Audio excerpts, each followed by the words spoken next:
Back to the channel, everybody. So today I have the first special on the channel for you. Now this is going to be a 3-part episode series in which we go over everything that every automobile manufacturer is going to be bringing for the 2022 model year. Of course, I'm here at the Atlanta International Car Show. That's going to be running this week, so I have every content on every new vehicle that's here. So if you're ready, I'm ready. Let's check out in this 3-part series what all the manufacturers have to offer.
What you saw in that little montage. Let's take a trip.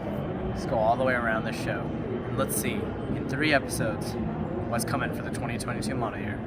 So behind me is actually the all-new redesigned Jeep Grand Cherokee. This behind me, the example behind me, is in a long wheelbase. So essentially what that means is you have the regular Grand Cherokee, but this one's actually extended a little bit, which is actually new. In the United States, the Grand Cherokee has never actually been offered with a long wheelbase option, which is really cool with this all-new one. Now, Jeep has released pricing figures for this one behind me. This will go on sale right around the end of 2021, early 2022, and will start right under $37,000, which is in line with a lot of its competition, which presents a really good value. This being the L, it offers a little bit more space, which is really cool. But overall, the Grand Cherokee, let's take a look at it actually and see everything that they have here at the Atlanta International Auto Show.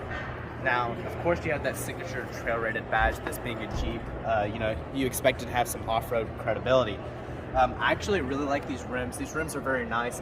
They're not the most out-of-the-world thing, but they're really cool. I really like the gloss black and machine look they have on it. Of course, they come with gray rubber, but I'm sure Jeep will sell you a Grand Cherokee equipped with more off-road ready rubber. Now, of course, if you come on out over here, you can see the front. I really like the new headlights. We'll get over to the new Grand Wagoneer over there that they also have to show. But they're really slim and trim. Of course, you have LEDs all the way around, LED headlights, LED fog lights, which is all really great. You have some aluminum finish, chrome finish tow hooks, which is really cool because this is going off-roading. You kind of want that type of stuff. Of course, you have the signature 7-slot grille that you associate with any type of Jeep. All really nice. Again, more of those. Coming over here. Everything's really cool now. The vehicle is actually locked just because Jeep has kept it that way, but we can actually take a sneak peek into the interior and see all that's there. If you come over here, you can get a really quick view. This one actually has a heads-up display, so I assume that a heads-up display will be offered with this particular vehicle. I don't know the way this one's optioned out specifically. They don't have any type of sticker for me to read, but I assume they have the highest trim just because it is an auto show. You expect it to have the highest trim ones here. But the interior looks really good. I really like the Uconnect 5 screen that they have. It's really nice integrated in there. This new steering wheel design is replicating that of the new Grand Wagoneer. Of course, really nice. Jeep has done a wonderful job with this interior from what I can see.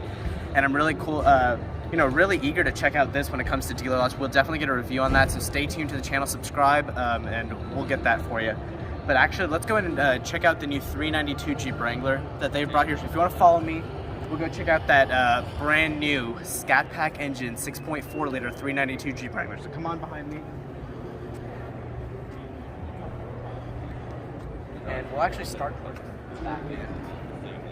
So of course, 392 Jeep, 6.4 liter V8, same one as the Scat Pack. This one's pumping right around 470 horsepower, 478 pound-feet of torque. Now, what's very impressive, this is a Jeep Wrangler. I mean, you can look at the body, it is a Jeep Wrangler. And this one, the particular one, actually does 0 to 60 in 4.5 seconds. Get that, 4.5 seconds, which is crazy for anything like this. And you don't even expect a tank, an off-roading tank like this, to be able to do the quarter mile in 13 seconds flat. So I'm really interested in checking out this when it comes into dealer lots. But overall, of course, this being a Jeep Wrangler, it's just like the one that we have reviewed. I'll link that up top. But I believe you can actually sit inside this one. You actually can. So let's hop inside. We'll get up to that engine up in a minute. But of course, just like every other Jeep Wrangler, the interior is very nice. Obviously, you can see. Of course, you have the same gauges, the same 8.4-inch Uconnect screen as the Rubicon one that we reviewed on the channel. So yeah, everything else looks about the same. There's not any major changes that Jeep has made in the interior department for the 392. But overall, let's get out and check out the engine bay, which is what everybody really wants to see. Because everything else behind the engine is the same as any other Wrangler. Now this beast in here, this is a 392 Scat Pack engine that you see under the hood of the Dodge Challenger and Dodge Charger Scat Pack. It's really cool. And of course, you've also seen it in the Dodge Durango SRT. Now this one, again, as I said, pumps out 470 horsepower, 478 pound-feet of torque, 0 to 60 in 4.5 seconds, with a quarter mile in 13 seconds, which is amazing. Now, I've never seen a Jeep Wrangler do anything that fast, and I'm hoping and crossing my fingers, maybe Jeep will bring a Hellcat Jeep Wrangler. We don't know. But so far, this is what we have. I'm really eager to test this out when it comes out on the road. Of course, we'll get a review on it. Of course, we'll get some driving impressions on it. But for now, this is all we really have. Now, what also is new before we get into all the other normal stuff is we actually have the new Grand Wagoneer concept here. Now, if you knew anything about Jeep in the past few months, they've actually been teasing this new Grand Wagoneer. Now, earlier in the 1900s, the Grand Wagoneer used to be like the flagship of the Jeep lineup, and right now they're actually bringing it back. They're right to compete with the Lincoln Navigator, the Cadillac Escalade. So let's see what has Jeep come up with. Follow me over here. You can see it right there. It's in a beautiful maroon color, which is really cool.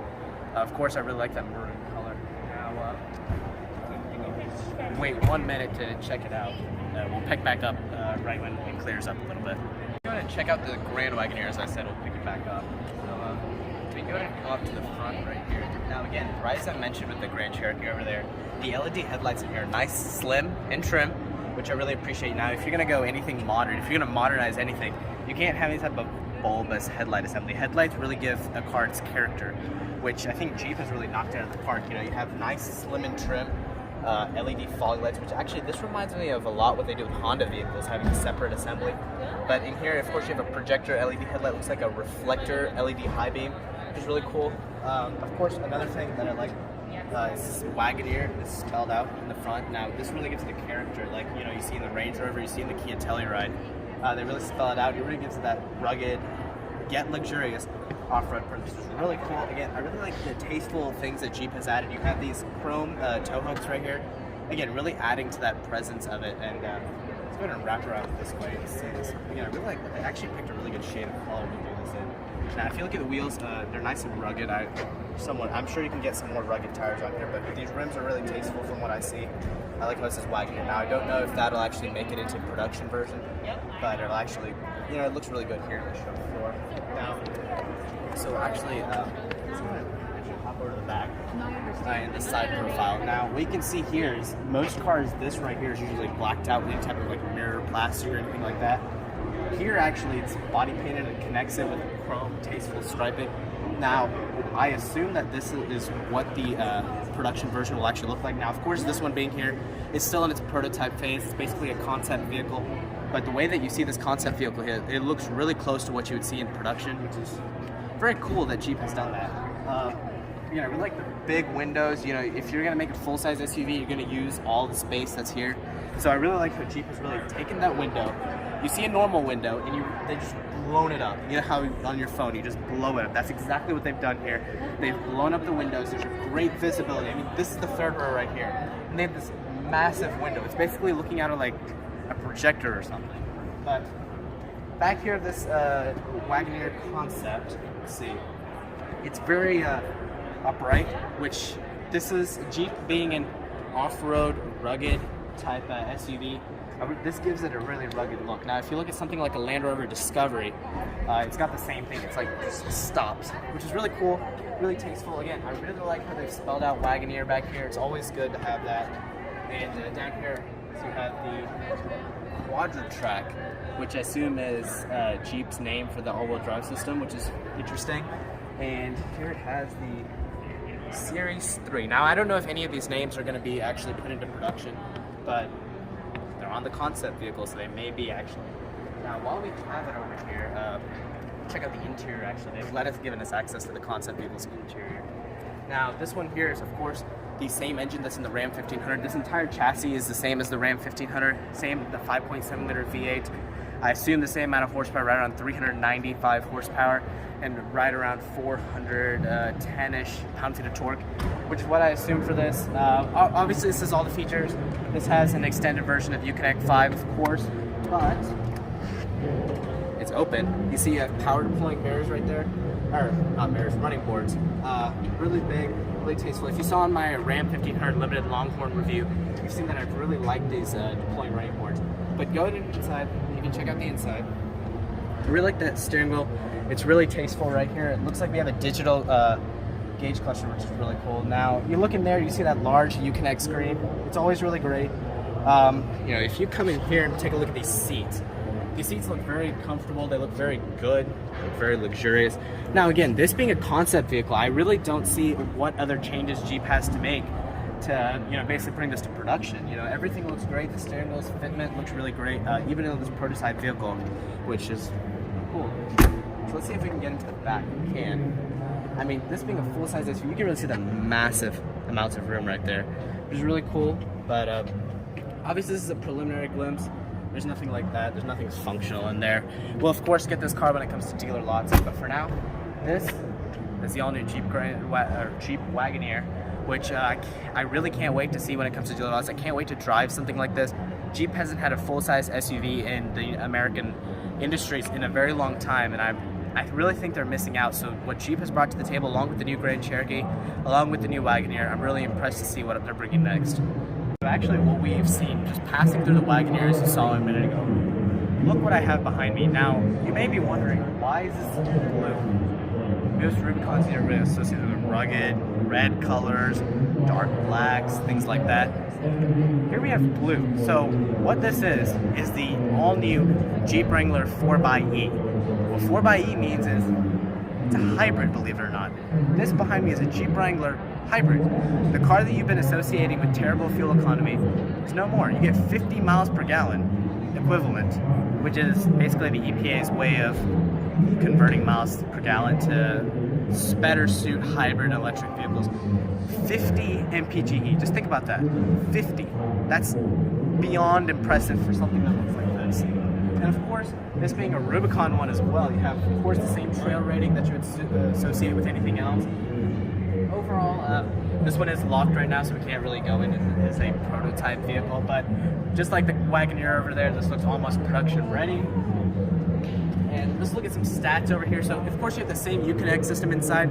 The interior is basically the same as that Rubicon one that we reviewed. Again, linked up at the top in the top right corner. But this one, as I said, right around 50 miles per gallon equivalent. The EV-only range, get this. You know, this is not just a normal hybrid. This is also you can drive EV only for roughly 20 miles. Think about that. You can drive all the way to work and back on straight electric in your Jeep Wrangler. That's something you've never been able to do before. You have a 370-mile driving range overall, which is impressive on this iffy powertrain. Now, Jeep has released powertrain figures for this. It's 375 horsepower roughly, and 0 to 60 in 6 seconds, which I'm very impressed with. Something like this, you don't expect to do 0 to 60 in 6 seconds. Now, the 392 Scat Pack engine that we looked at a minute ago, that's 4.5, so even that's pretty groundbreaking for a Jeep Wrangler. But this 6 seconds, you get 375 horsepower, you get the electric motors and everything like that. So you basically, seems like a win-win situation to me. But coming over here, I really like the blue accents that they have everywhere. You have the 4xe, you have those blue tow hooks. Just some tasteful little things to add to this overall electric Wrangler thing. But coming out, looking at the vehicle right here, it looks great. It's a great vehicle, but overall, this doesn't look any different than any other Jeep Wrangler Rubicon that you'd see on the road. It's just got some tasteful blue accents, so it's really like, kind of like a sleeper. You don't know what you're looking at until it's right next to you, getting better gas mileage than your Honda Accord, right? So it's very interesting what Jeep has made, and I really again look forward to driving this on dealer lots, which we will definitely do in the future. Okay, so I know that we've been working on getting a Ram TRX on the channel, which we will definitely do in the near future.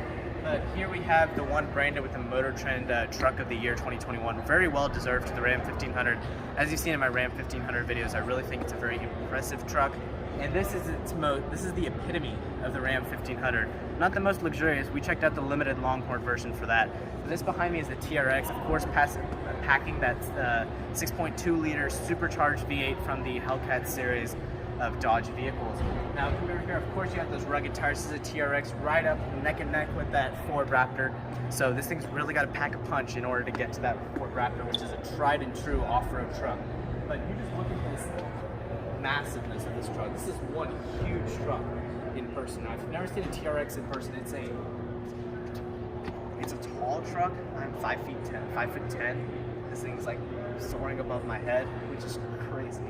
But again, I really like that Baja wheel. So if you want to come in, just take a look at the bed. You can see that like Baja style wheel that they've done. You can get something similar to that on like a Ford Raptor Shelby Baja Raptor. Again, I really like that TRX decal that they have here. Again, it's so wide. This is one wide truck. Of course, you have these tasteful steps and things like that. Outside, the lights and everything are very similar to any other Ram 1500 with the LED light group. Let's see. They have turned on all the electronics inside. Of course, this vehicle's logged just because of, it's on a show, Corona reasons, things like that. But if you want to hop up and actually take a look at the interior, they have all the electronics on inside. So you can check out everything interior. Everything's very similar to that Ram 1500 limited Longhorn that we checked out. So if you want to see all the interior goodies that Ram has in the 1500 TRX, check out my Ram 1500 limited Longhorn review, and you can check out basically all the goodies that are present in this vehicle specifically. But overall, I really like the shade of red in the TRX, and I look forward to seeing what else the FCA has brought to the table. Behind me is actually the all-new Dodge Durango SRT Hellcat. Now we're, again, just like the TRX, we're working on getting a review on this shortly, as soon as they become more available in stock. Now, any of the dealers that I work with don't really have the Dodge Durango SRT Hellcat in stock yet. But look at it, you come around, this car is a very mean stance. I really like these matte paint decals that they have here. Of course, very tight. This car is huge, but you think about it again, this car can do 0 to 60 in 3.5 seconds. A lot of supercars do 0 to 60 in 3.5 seconds. This is a 6,000 pound SUV taking in 3.5 seconds. That's crazy. So, of course, this is the Hellcat engine, 710 horsepower, which is nothing to slouch at. It's a 6.2 liter supercharged V8. Nothing to slouch at. So if we just take a look around here, this vehicle is actually locked just like the TRX, of course, because it's on a show floor due to the Corona reasons, things like that. But of course, the electronics are on if you want to check out everything inside. All the electronics inside are basically the same as the Durango RT that we had checked out. I'll link that again, top right corner, you'll see that. Make sure you subscribe. We'll definitely get the driving impressions of this vehicle very shortly. As soon as the dealer gets this lot, don't even think about it. I'm going to be the first one on that lot to get that test drive of this vehicle. We're going to see what it's all about. We're going to hear that glorious supercharged noise. But overall, just checking out a first look of the Dodge Durango SRT Hellcat, I'm very impressed with what I see. Before we wrap up everything here in the FCA portfolio, behind me is the only really seller in the Chrysler portfolio. Behind me is the Pacifica in the fully loaded Pinnacle trim level, which means it has every good luxury feature that Chrysler wants to bring to the table. So let's take a tour. If you're ready, I'm ready. Just check out a tour. Hop on inside. And you can see this really knocks out of the park anything that Honda and Toyota really has to offer. None of them really offer this type of, quilted leather seats and everything like that. Of course, you can check out, you have the amazing rear seat entertainment system that the Chrysler Pacifica has always had. I'm really impressed with that. Of course, you can see that panoramic roof you just saw up top. It's really great. How about you hop in on this side and just show me around? I'll show you around on the other side.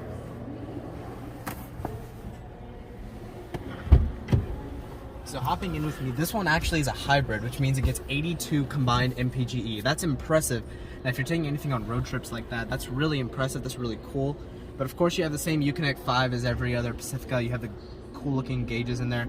It's all really cool, all really clean. I really like the way that the dashboard is laid out. It's really, really easy to access. Plentiful amounts of storage in here.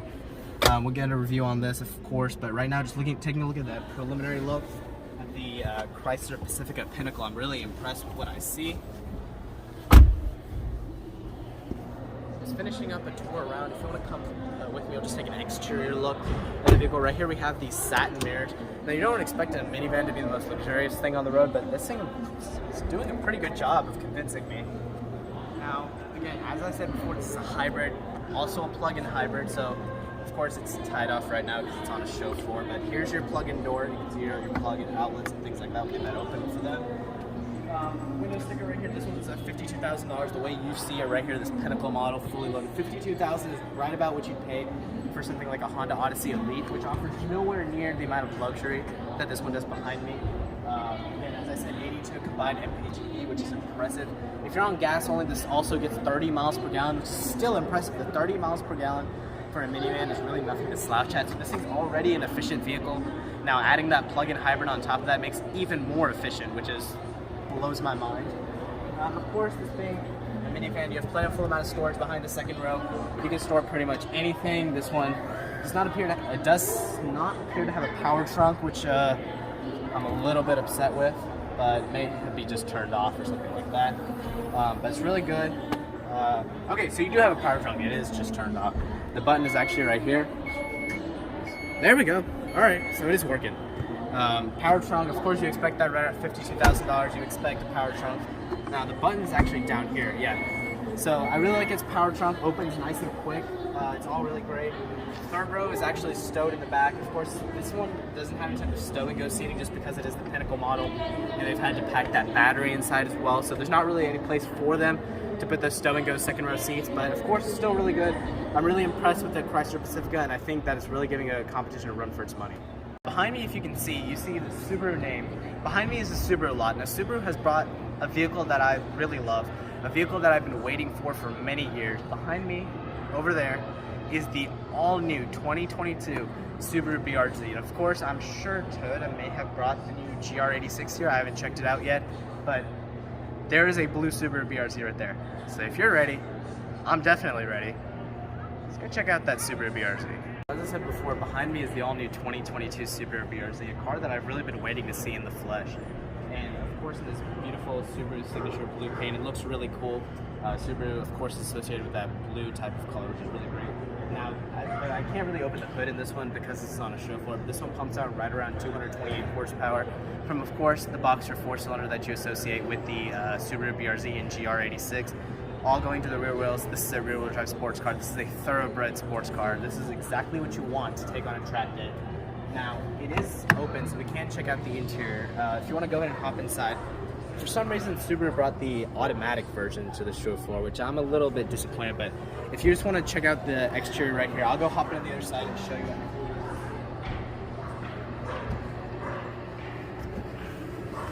Now, if you look in here, of course you have the same great steering wheel that I've wanted to see in the Subaru BRZ for a great time. A manual handbrake. These seats are very nice. I'm very impressed with these seats. The bolstering is really nice. Just sitting in here, of course you can see, closing the door, I have plentiful amount of room for a small little coupe. The headroom is great in here. The infotainment system, I wish they would have done a little bit better job of integrating the system into the dashboard. It kind of looks like aftermarket tacked on right there. But everything else in here, the dials feel really solid, even for, I don't even know if this is a prototype vehicle. Everything is really solid. I really like how the engine start-stop logo really glows in red. Of course, you have sport pedals down there. What else do you expect? The gauge clusters, of course, very tasteful, very clean.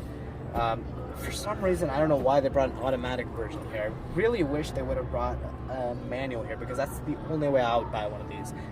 You have something that you missed in the last BRZ is there's no armrest. And here, I'm glad to say there is an armrest. All opens up really clean, really good. You have a single cup holder here, which is, it's fine with me. You have two more inside the center console. Heated seats, 2-level, which is great. You have track mode, traction control, everything you'd really want. But let me go ahead and hop out and show you the rest around this Subaru BRZ. Let's go ahead and check out the rest of the Subaru BRZ. So if you want to come around here and check out the back from straight back, that looks really good. Of course, you have these great taillights. I really like the way that Subaru really swooped them up, really cleaned them up, really tightened them up. They look really clean, really tight. What I've really associated the BRZ is, like, know, the affordable Porsche. It's kind of exactly what this is. So the way that this stands, of course you have a backup camera. Let's see if you can open up the trunk. There we go. The trunk, if you look, you wouldn't associate this car with being practical, but this one has a really good amount of space. And they said the fake second row folds down to give you some more space. Down here you have a fix-a-flat kit. Doesn't look like any type of spare in there, but in this day and age it's fine. I really like how light the trunk lid is. It's actually really light, and of course it's on hydraulic struts too, which is really cool. But overall, the back end, I really like the dual exit exhaust pipe. It really gives us, you know, a mean, aggressive look that you associate with the Subaru Brz. It's all really clean. I really like it. But overall, I can't wait to drive this. I can't wait to see exactly what this thoroughbred sports car, the Subaru Brz and the GR86. I can't wait to see how they drive. But let's move on and see what else Subaru here has at the show. Of course, a 2021 Subaru WRX STI. The STI being the most powerful version of the Subaru WRX you can get. And of course behind me, I assume this being a fully loaded limited model, just because it is on a show floor. Of course, under the hood, you have that signature 2.5 liter Boxer 4-cylinder turbo, of course making 305 horsepower, just because this goes heads to head with something like the Civic Type R from Honda. But this one actually offers all-wheel drive, just being it's a Subaru. Every Subaru has all-wheel drive except for the BRZ over there. But overall, this is a very clean engine. I am very sad to see it go in the next version of the WRX. If you're interested in getting this glorious 2.5 liter Boxer turbo, make sure you go off to your local Subaru dealership and pick an STI up right now, because it's not going to be around forever. But we're going to hop around the side. Of course, you have that signature STI look. The signature STI spoiler in the back. I wouldn't buy a WRX. I would buy the STI just because I want the spoiler. Now, if you want to go and take a look inside, of course, it's the signature STI interior that you've always seen. It's really clean. I really like the Recaro seats that are in this one. The steering wheel is nice and meaty. Of course, I've taken out the shift knob because this one is actually at a show. So, you know, I can't really, you know, go through the gears right now. But I can't wait to drive one of these. This is one of the car that I personally really want. I want to see what the next generation really has to bring. But the Subaru WRX STI is one of my favorite vehicles of all time. So we'll see what Subaru has to offer in the next generation and see if it's something that we want to add to our long-term fleet. Thank you for watching part 1 of my full Atlanta International Auto Show special. This concludes episode 1. I hope you enjoyed it. I hope you saw a lot of cool cars here. Be sure to stay tuned for parts 2 and 3. Maybe 4. We'll see if we're going to bring a 4th episode. But of course, this will run in several episodes, so stay tuned. Instead of dropping every other day, these episodes will be dropping in a everyday order. So the first one will drop today, which is Wednesday, April 14th. The next one will drop Thursday, April 15th, and the last one dropping Friday, April 16th. We may see if there's a Saturday special as well. But for now, thank you guys for watching episode 1. I'll catch you guys in episode 2.